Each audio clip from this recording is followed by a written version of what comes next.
Nous continuons à lire dans la deuxième épître de Paul à Timothée, dans le chapitre 1, les recommandations que Paul donne à Timothée et à chacun d'entre nous. Au verset 8, il dit « N'aie donc pas honte de rendre témoignage à notre Seigneur.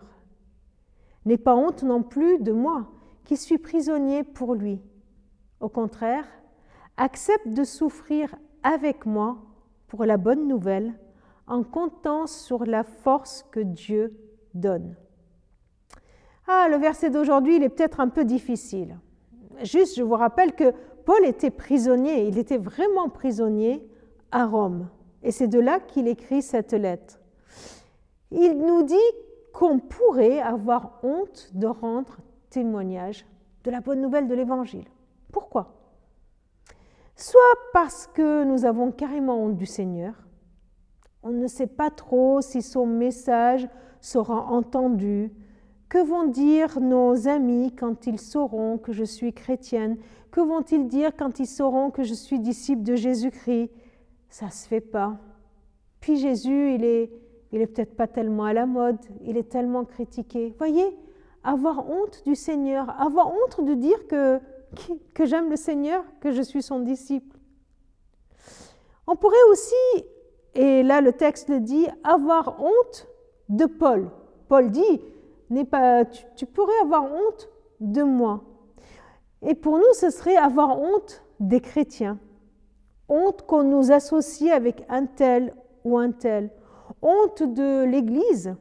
Honte de ce qu'on pourrait dire.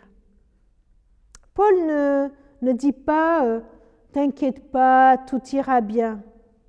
Mais face à cette honte, honte d'annoncer l'Évangile, il dit « accepte de souffrir ». Il dit « ne fuis pas à cause de la souffrance, ne fuis pas. Accepte que ce sera peut-être un peu difficile. Accepte que ton message ne sera peut-être pas toujours entendu. Accepte qu'on te critiquera. Accepte peut-être les moqueries sur toi, sur l'Église. Accepte qu'on te parle peut-être du mauvais témoignage des chrétiens et de l'Église durant tous ces siècles passés. » Et il continue en disant « Et alors, toi, n'aie pas honte. N'aie pas honte de rendre gloire à ton Seigneur. N'aie pas honte de l'honorer. N'aie pas honte de dire que tu l'aimes. De dire tout ce qu'il a fait pour toi. N'aie pas honte. Compte uniquement sur lui. Compte sur lui. Lui, il ne te laissera pas tomber. Il te donnera la force de le faire.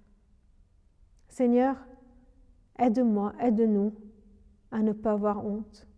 Oh là là, et en même temps, je me dis, pardon Seigneur, pardon pour toutes les fois où nous hésitons, où nous avons honte. Alors, relève-nous et nous voulons continuer à compter sur toi, compter sur ta force pour témoigner de ce que tu as fait pour nous. Amen.